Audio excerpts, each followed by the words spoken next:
where does the line stand, though, between you want to be protected or you understand that it's a contact sport? I mean, I just had Aaron Rodgers on, asked him a similar question, and he goes, well, it's football, is what he said about some of these hits, and that how sometimes he likes getting hit as a quarterback because it makes you feel like you're a football player as opposed to the rest. Where do you stand on this issue? I don't have to be hit to know that I'm a football player. If I got the uniform on and I'm out there, I know that I'm a football player. So, but I don't need that.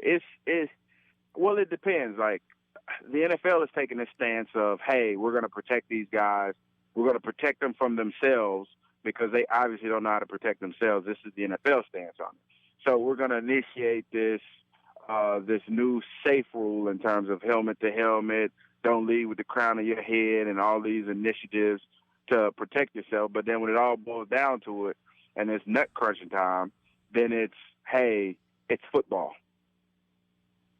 Well, maybe because we should just at the end of that game, calling those fouls would have directly impacted the game. There's no question. And so would have removing Cam from the game to get checked out. Absolutely. That's not what they want. That's not what anybody wants in terms of fantasy football owners. The amount of money that's laid on these games week in and week out, whether it's directly or indirectly, is unreal. And the best chance that a team has to win is have their starting players in there. But where do the players stand on it? Regardless of what they're fighting.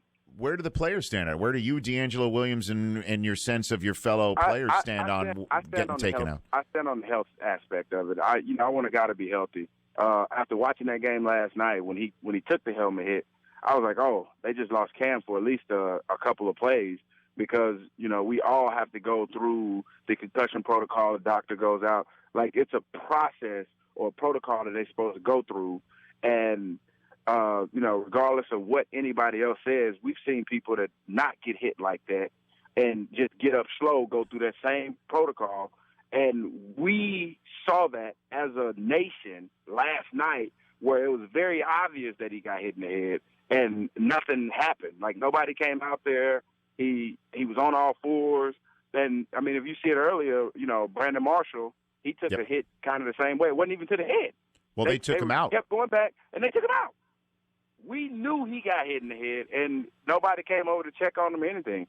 He got up on his own. Most of the time when you have things like that, if you don't completely black out, your involuntary response is to stand up, get up, because that's what we're used to doing when we get hit. We fall back on what we're used to doing, and that's getting up, shaking it off, and going back in and being the barbarians that we claim to be. DeAngelo Williams of the Pittsburgh Steelers joining me here on the Rich Eisen Show. But when it all comes down to it, let's just say you were in a similar situation, 30 seconds to go in a big game to start the season, and somebody's tapping you on the shoulder, says you got to come out. You would have no problem with that because they've got your back on the health and safety front? That's the protocol. If it's like that across the board, and there's no, like, hey, because you're not a superstar, you have to come out, and if you was a superstar, you have to stay in.